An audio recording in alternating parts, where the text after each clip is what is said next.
had, I found, very significant roles in world history, and that these have been systematically denied by European and North American scholars in the 19th and 20th century. I think that the degree of racism in our society can hardly be overestimated. We all have it, and it's very, very difficult to see past it.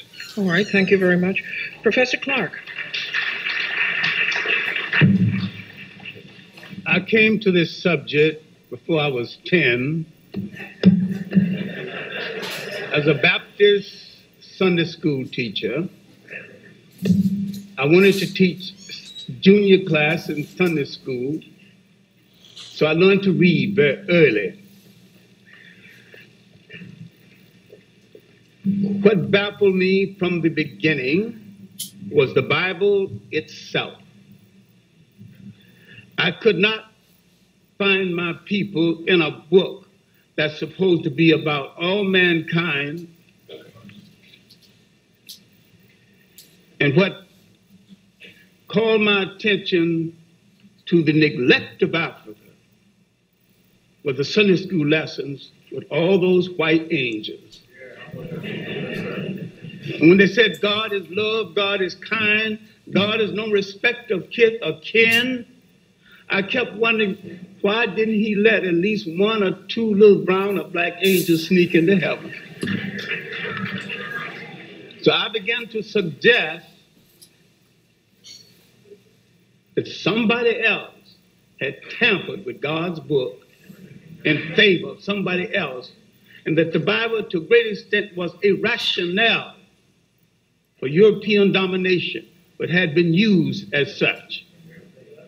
Then, coming to, after leaving Georgia, after a white man that I've worked for, if he's alive today, he's a liberal with a capital L.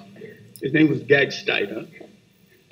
I asked him about some books on the African people in ancient history. And in the language of the South, he let me down slow. He spoke kindly.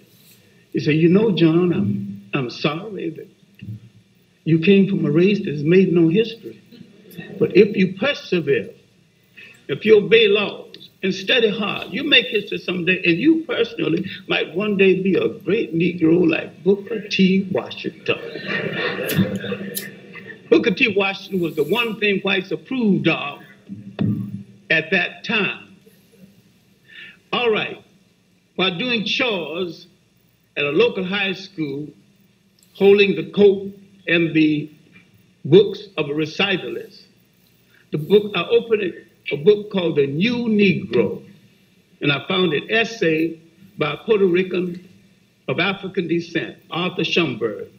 The essay was called The Negro Digs Up His Past.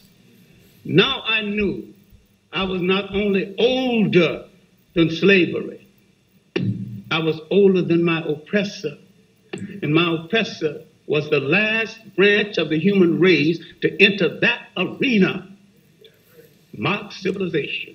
Don't get mad, get smart, prove me wrong.